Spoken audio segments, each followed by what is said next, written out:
Bismillahirrahmanirrahim. Assalamualaikum warahmatullahi wabarakatuh. Welcome back to my channel, teman-teman, sahabat-sahabat domba kita semuanya. Oke, selamat datang juga di TNG Farm.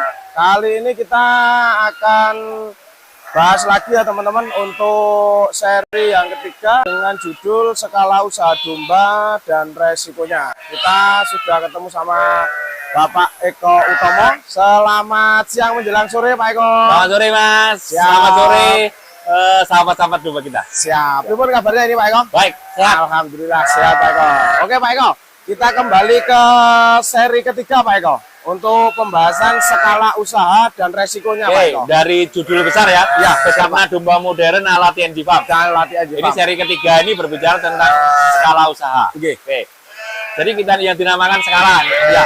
Skala itu penggaris ya. Penggaris. Alat ukur gitu ya. Iya betul Pak. Nah, skala itu kalau gampangannya itu mau berapa banyak jumlah domba yang mau kita pelihara. Apakah itu mau breeding, apakah itu mau fattening. Jadi berapa besar sih skalanya atau berapa banyak dombanya yang mau dipelihara oleh kita sebagai peternak, khususnya teman-teman yang pemula nih Mas.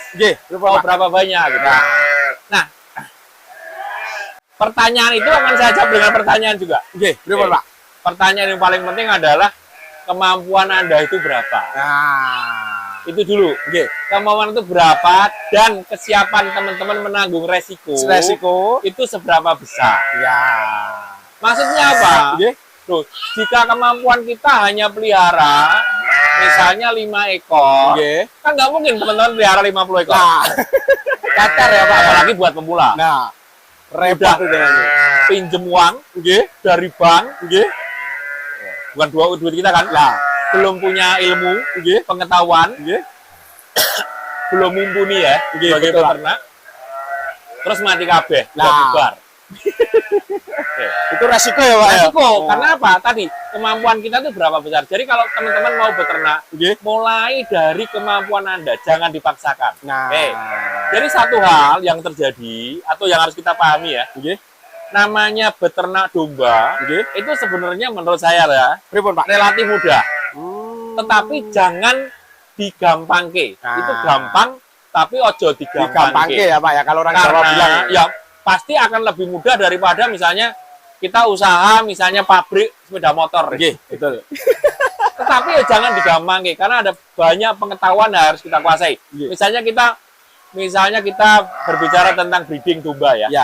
Kalau bicara tentang breeding domba, ya Anda harus menguasai SOP, standar operating procedure. Bagaimana kedatangan, bagaimana memilih pejantan, bagaimana memilih indukan, bagaimana membuat crib feed, bagaimana menjaga kesehatan cempenya, bagaimana melakukan penyiapan lahannya, HPT-nya, komposisi pakan.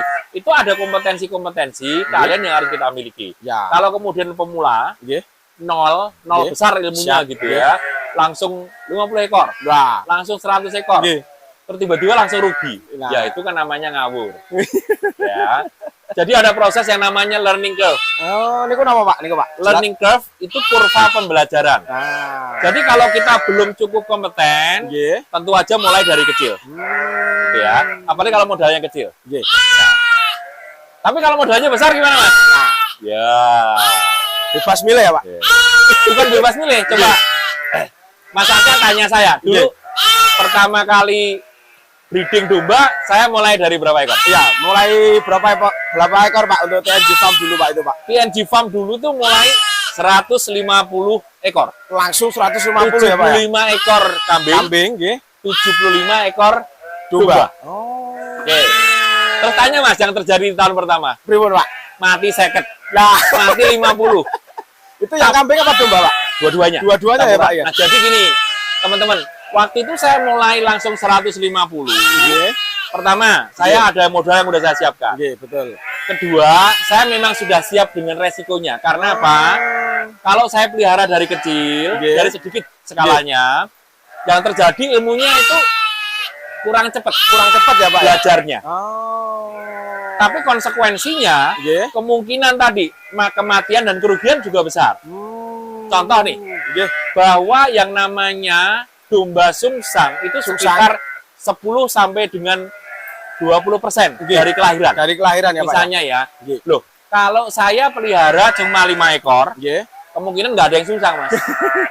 Tapi kalau saya pelihara langsung dombanya babon ya, Nggih. 75 ekor, pasti ada yang sungsang. Pasti ya, Pak ya. Nah, karena ada yang sungsang, proses belajarnya cepat. Betul sekali. Pak. Kena pneumonia, Nggih. kembung, wah itu sering. Nah, Diare, nah, terus bahkan mastitis. mastitis. Nah, proses pembelajarannya cepat, tapi resikonya Nggih. juga besar. Besar. Tapi resiko itu sudah saya perhitungkan di awal, Mas. Oh, jadi Jadi sudah gampangannya disiapkan ya, gini, Pak ya. siap rugi. Ya, betul.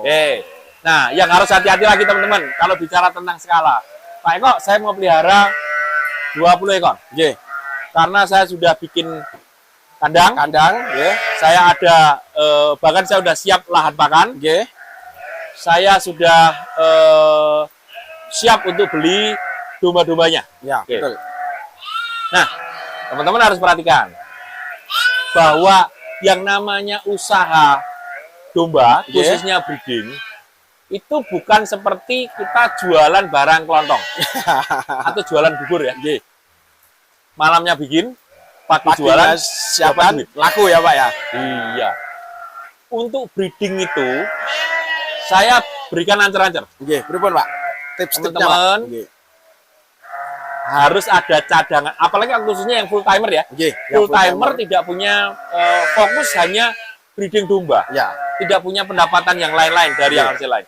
Anda harus punya simpanan 1 tahun loh, teman-teman. Nggih. 1 tahun untuk menafkahi keluarga atau diri Anda Nah, sendiri. betul. Kedua, biaya operasi. Ya. Karena sebelum 1 tahun, itu yang namanya breeding kita tuh belum menghasilkan, Mas. Karena tadi, kalau misalnya kita bikin koloni kawin ya, Nggih. bikin koloni kawin itu kan harus mengawinkan. Ya, betul, Pak. Sebulan, 2 bulan baru bunting. Baru bunting, ya. Ditambah 5 bulan buntingnya. Pasca Jadi 7 ngandung bulan. itu ya, Pak ya. Ya. Kemudian harus 6 bulan membesarkan. Nah, Jadi sekitar setahun itu baru menghasilkan. Jangan sampai, Pak, saya mau pelihara 20 ekor. ya. Wah, baru datang, baru bunting, baru beranak ceprot, modalnya habis, dijual sampai kecil-kecil. Masih sebulan. Rugi. Kenapa? Nggih. Jualnya kan harus 6 bulan. Nanti rugi. Nah, oleh karena itu, Anda harus perhitungan tadi, harus ada uang yang cukup untuk kehidupan sendiri, Nggih. keluarga, Nggih. dan untuk biaya operasi.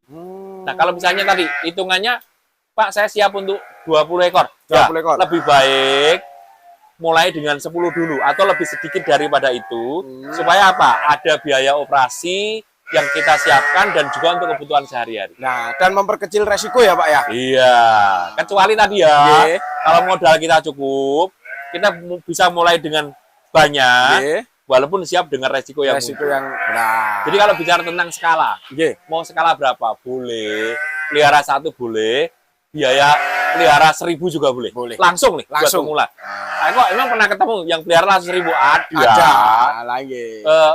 Yang 1 gagal ada nggak? Ada. Ada.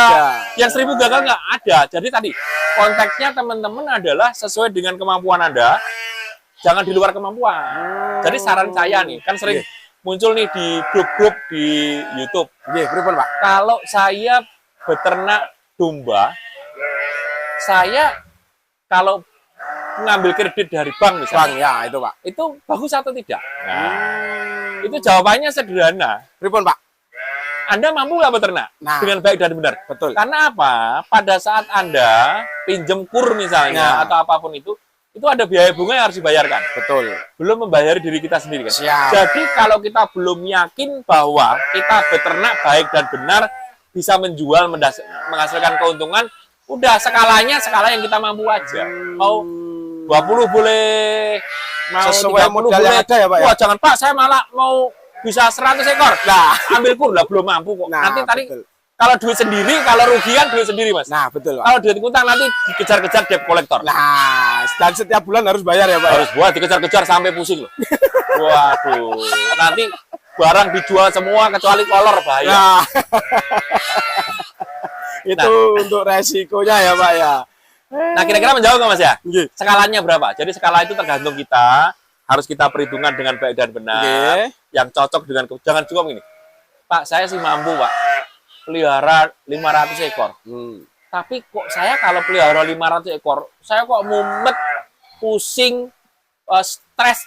Loh, ini mau usaha kok jadi stres. Stres, gitu. nah. Ya, usaha sih pasti stres ya. Stres, Tapi ya, kan Pak. kadarnya jangan sampai kemudian membuat kita depresi ya. Betul. Jadi usahalah dengan skala yang membuat Anda nyaman, tadi menghasilkan keuntungan dan Anda nyaman.